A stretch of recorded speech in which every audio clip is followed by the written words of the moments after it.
welcome back to the channel. Today we will once again be in the kitchen, but I wanted to start with you guys outside because let's face it, our kitchen is brown and gross and the lighting is always off. So I figured at least I could do the introduction part out here where the light is a lot nicer and it will be nicer for you to watch as well. So I'm now on my way home from the store where I needed to go buy a couple ingredients to start making today's treat, which is mead. Homebrewed mead. It's once again a traditional Finnish recipe. It's something that is always made during May Day, which is the 1st of May. And it's really tasty. It's made with lemon and sugar and it's fermented for a few days. So today will be part 1 where I mix all the ingredients together, start the brewing process, and then it will be continued tomorrow once I bottle it, ready for further fermentation in our cellar. So let's head inside. I am trying to figure out how to make our kitchen a little bit more vlogging friendly, how to make the lighting a little bit better because it's really not that great. It's almost like our kitchen wasn't designed for my YouTube channel. So anyway, I'm still trying to kind of figure out the best angles and where to put my cameras to capture everything I'm doing. So bear with me, I'm doing my best. So let's head in and get our mead going. Oh, and sorry, I needed to mention that the mead, it's in Finnish, it's called Sima, S-I-M-A. And it's actually, when I was Googling what would be the best translation for it, it came up with mead, but I read that mead is typically sweetened and fermented with honey, but this one it's fermented with brown sugar and regular sugar. So that's a little bit of the difference. You can control the flavor a little bit by how much lemon you put in the recipe. I'm going for the more traditional flavor because my husband is not a huge fan of lemon, so I don't want that to be an overpowering taste. But yeah, so now finally, let's head into the kitchen and get the brewing started. Okay, so we are now inside and ready to get the mead going. So the first step which we need to do today is actually quite easy. All we need to do is make sure that we mix all of our sugar into the water and then add the yeast and the lemon. And then that brew will ferment for about 24 hours until we pick up with the next step. I apologize for the mess in the kitchen. On my right, TT is actually making some pizza dough, so that's what's going on there. And on the right, you see all of the clean dishes that I just did for our lunch. So this is where the action is happening. I'm currently waiting for my pot to boil. I've used the biggest pot that we have because in total I will have about 4 liters of liquid today. It's about 1.5 gallons. If you want to make a smaller amount, this recipe is really easy to divide in half. So then you would need a smaller pot and it might be easier to do if you're doing it for the first time and not sure if you'll like it or not. But I have now measured our sugar into this bowl, so it's 250 grams of brown sugar, and on the bottom it's another 250 grams of regular white sugar, and that will now get mixed in with our water that has been heating up. There we go. And at the moment I have about half of the water, or actually exactly half of the water in here. That way when we're heating up this part of the liquid to basically just melt all of the sugar, we can then add the other half of the water cold, so it'll help cool off this liquid before we add our yeast into it. So I'm just going to mix this, keep an eye on it, and once the sugar is melted, I will then add the cold water, and then we need to wait until it cools down to roughly body temperature. So we want lukewarm water so it doesn't hurt our yeast. Okay, the water is off the heat. Now I just add the rest of the water in here.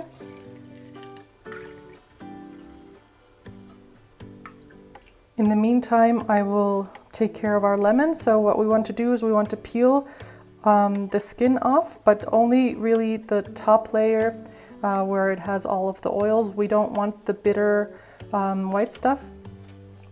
So I'm just using a carrot peeler here. So this is what we want. We just want the outer layer of the skin where all of the beautiful citrus oils are.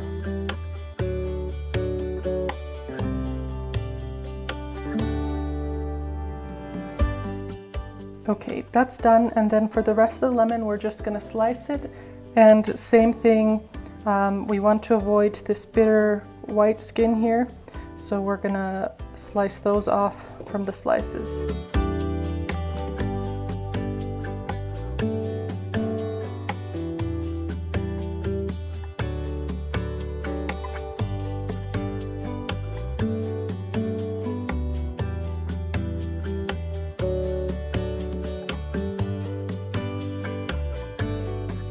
Okay, so the lemons are sliced and ready to go. Now we need a small piece of yeast. The directions say it should be a piece of yeast about the size of a pea.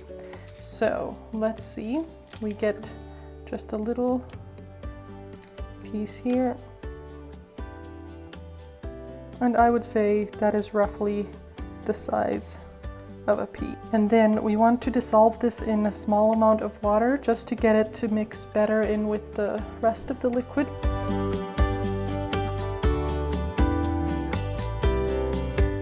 Then in goes the yeast.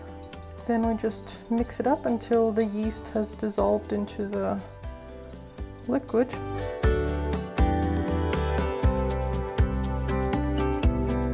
So then we add this back to the rest of the water in our pot. And the last thing to do is just to add the slices of lemon and the lemon peel into the pot.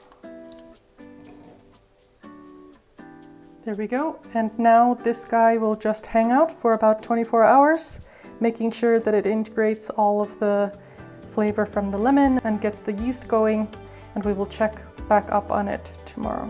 Hi guys, it's now the next day and we are ready to put our mead into the bottles. So what we need to do today is add a little bit of sugar and some raisins to the bottom of each of these bottles, and then we fill them up and we bring them down to our cellar to brew for another 3 days. So let's get that step done now.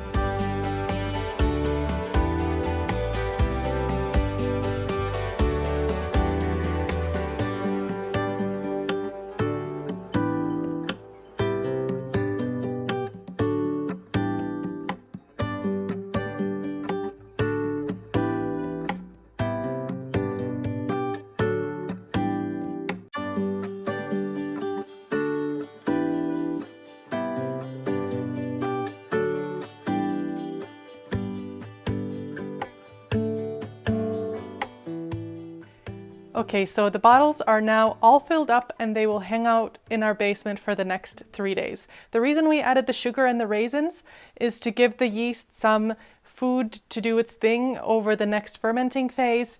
Don't worry if you don't like raisins, you can't taste them in the final product. They're just in there for that additional food. Plus, then they're an indicator for you when they float all the way to the top of the liquid, then you know that the mead is ready. So they're also kind of signal for you when you're checking after a few days if it's ready.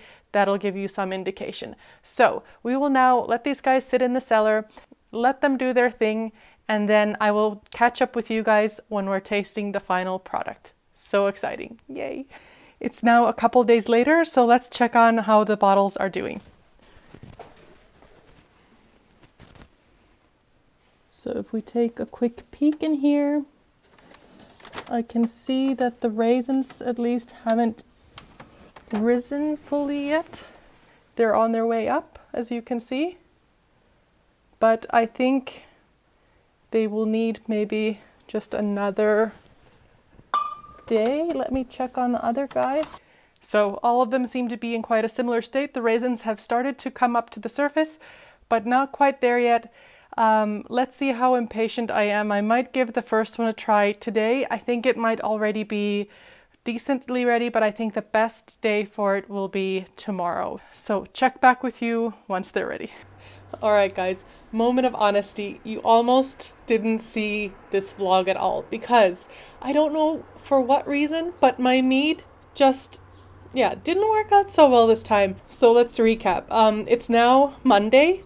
I started making the mead on Tuesday, so there should be plenty of time for it to have been ready and nicely fermented. It should have made these wonderful bubbles. On Friday, I opened the first one and we tried it out and we were like, okay, not enough bubbles yet. The taste was on point. It was perfect, but just it was missing that nice little fizzle that would make it nice and refreshing. So we were like, okay, let's let the rest of them hang out in the basement for at least another day and try it again. So fast forward to Saturday, we tried another bottle. I even made these beautiful Finnish, I guess donuts. They're not really donuts, but Finnish donuts that you typically eat together with the mead.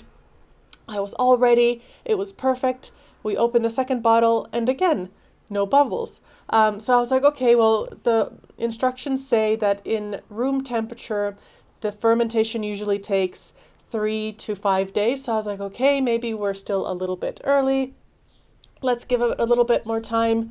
We waited through Sunday and now it's Monday. We opened another bottle and again, the taste is really good, but there's just no bubbles. And without the bubbles, it just tastes like sugary water and that's not what you really want. You really need that fizziness to make it the drink that it's supposed to be. So I was thinking about scrapping this whole vlog. I was like, you know what, screw it. No one knows I was even making this. So I could just easily delete it and erase this failure from ever becoming public knowledge. But then I was like, you know what? That's real life, right? So you try things, you do them, they don't work out. I know for a fact that the recipe was not the problem because I've used the exact same recipe for years. The only thing that I can think of is that I somehow killed the yeast, because if you don't get the bubbles, then that means that the fermentation wasn't taking place and the yeast wasn't forming all of that byproduct to create the bubbles. And I was careful with the water temperature. I measured it, but what I didn't do is I didn't measure it all the way to the bottom. And now I'm trying to remember whether I actually stirred the pot well before I added the yeast in it. So I'm thinking maybe the water was hotter because the pot that I used, as you saw, was quite tall. So maybe on the bottom, the water was still too hot and that's what killed my yeast. I don't know. No idea. But I still want to show you what I got. It wasn't a total failure, just not the perfection, what you really want. We didn't get it this time, but oh well, live and learn. Next time I will be super careful with everything just to make sure that I don't do anything wrong. If you want to give it a try, the recipe is good that I've linked down below. Don't hesitate to try it. I'm sure you will get a perfect product if you follow it the way you're supposed to. Let's pour a glass so you see what happens with this one. Actually, this one hasn't been opened, so I don't know, maybe we get some fizzle out of this one. It's the last one, so I'm not very hopeful. As you can see, the raisins have settled on the bottom, which is already a sign that there's not a lot of fizzle in here. The raisins in the bottles, they rose to about, I would say, halfway. And then when I brought this bottle back up from the cellar, because of all of the jiggling, they fell back down on the bottom and they haven't recovered since. So let's open this up so you can see what it looks like, and then I will end this sad little vlog. I will have my revenge latest next year, and it'll be just as good as the previous years. This was just one of those years, so it happens. Don't be discouraged. Let's open this up. Oh, yeah, that's fizzle. You're really supposed to get a pop. So that little fizzle tells me that no, this one as well will be the same.